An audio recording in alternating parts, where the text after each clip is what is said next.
Hi, my name is Sheila. Welcome to part three, where we're taking a look at Elizabeth Holmes' partner, Billy Evans' letter that he sent to the court in regards to her sentencing. If you have not already checked out part one and part two, you may want to go back and take a look at those. But we're going to go ahead and jump into this third part. This third part is where he talks about the impact on me. The beginning of the letter starts here, and we've gone over how we began. We've gone over dreams, lessons, possibilities, and now I think is where we really get to hear a little bit more from Billy about the impact that was on him.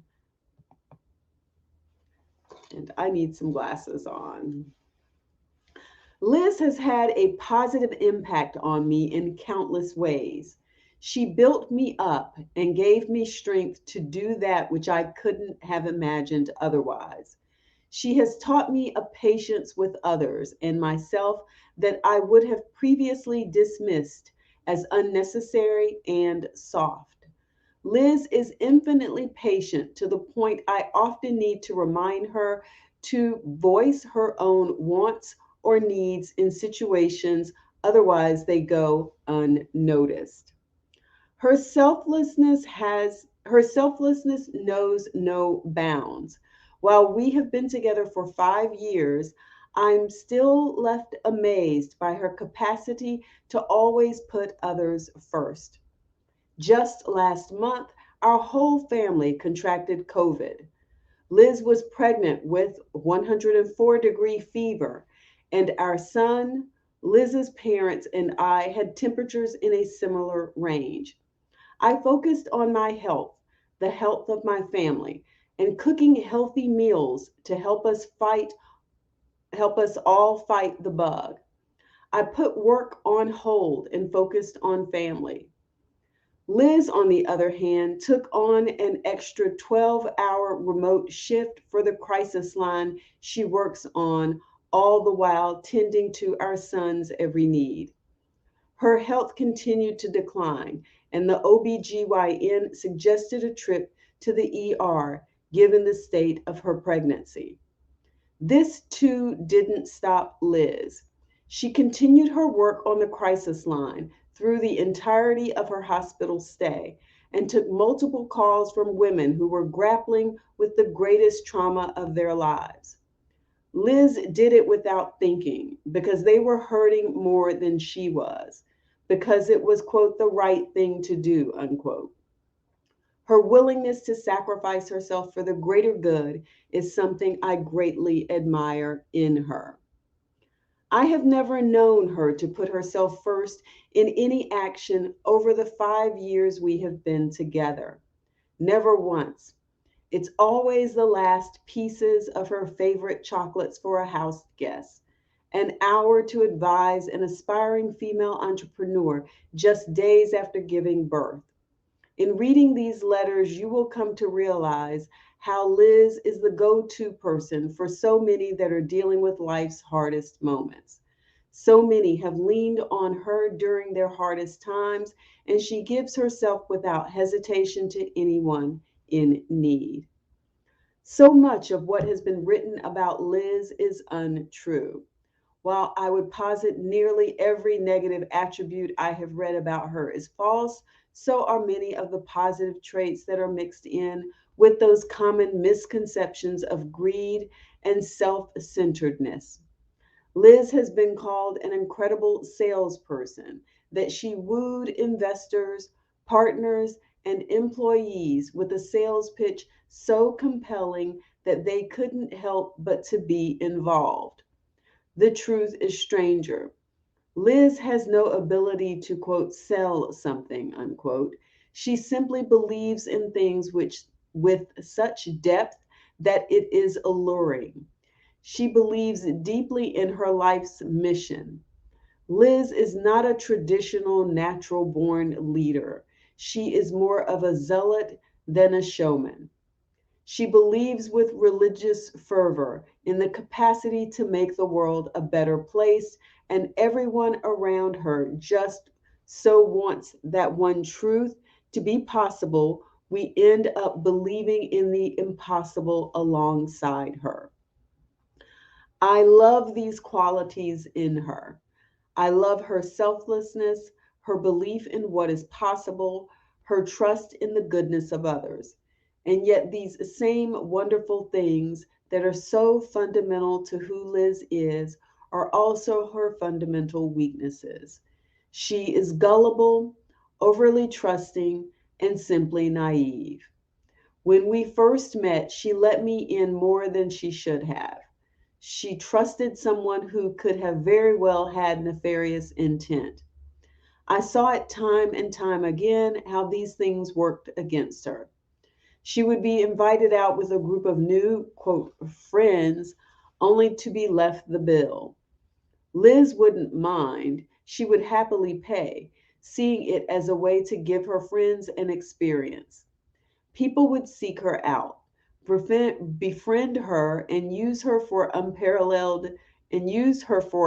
unparalleled network to have an introduction made to help their business move forward and help themselves personally in some way. And Liz was totally blind to this. She believed that these new friends had her best interests in mind. I know it might be hard to believe that the degree of this naivety, but it is something in Liz that is hard to miss once you have seen it. My best judgment is that given her goodness and her selflessness, she is incapable of considering how others would act in ways so counter to her fundamental source code. This has been her Achilles heel, and others have found it and exploited it. Her vulnerability is their opportunity. All right, so there we go. Let's see if I can go back to some of this. He provides examples. He talks about how she's built him up, but I don't know. I think I expected him to talk a little bit more about examples of ways that he changed through some things. I don't know. I'm a little confused by this section because overall there's still this focus on her as it should be. I'm just so let me talk about the people component of this. I think I know people who have now sort of said, because they get to a certain stage in their life or a certain place in their life, and they do all of a sudden now have to be comfortable. They have to be concerned about new people and new, quote, friends who show up. I have seen this happen where people want to associate themselves with someone when really and truly they just want to use that person's name in order to have a reference for something that they want to sell or something that they want to do. I've personally seen this. You guys have probably personally seen it too, where the whole goal is to, you're chasing clout to be able to use it for your own benefit. And so I can very much see how he may have seen a lot of that going on. It is the nature of people, okay? And we know that. So I can see how he saw a lot of that going on. And a lot of people that I know are generous in that way. If somebody asks them for something, then they will likely do it. I can only think of a few people off the top of my head who would just be like, I'm not doing that. I don't care. I don't know them, don't care. But most of the people that I know have that same sort of personality. That's just how they see things. They'll pick up the bill. They'll make the extra phone call. They'll make time for someone that they really and truly don't have time for because they really need to be doing something else that's their responsibility. So I get that. And he lays that out, but I don't know that he really talks about the impact on him as much as I thought he was going to talk about that, but that's okay. All right, so let me sort of, there was an area in there that I did kind of want to critique from a different perspective. So let me pop back over to that and see if I can remember even what that was now, and look at my battery just like having a fit there. All right. So yes, we all got COVID. I never tested positive. Um, okay, so we go back. Okay, it's this whole section here. So much of what is written about Liz is untrue. You know what? And I'll say this. People, I'm sitting here talking. I have never met the woman. I have never met her. So all of the information I have comes, second and third party, right? So I'm making guesses. I'm, feeling through and having my own opinions and perspectives, which should be taken with a grain of salt, right? I don't know her, okay? Um, and so there's a difference between talking about the facts and talking about the kind of person she is.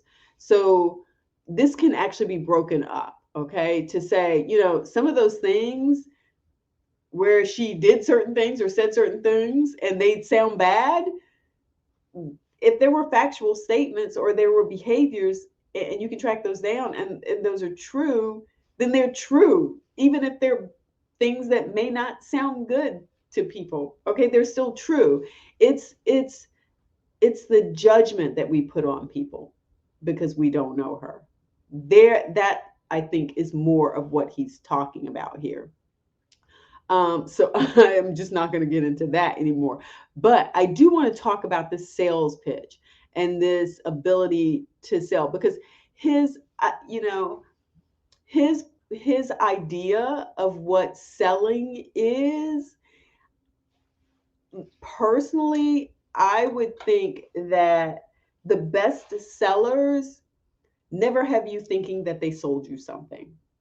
They have you thinking that they were the ones who figured out that they needed that. And they walk away with a good feeling because they found something that they realized they needed in their life.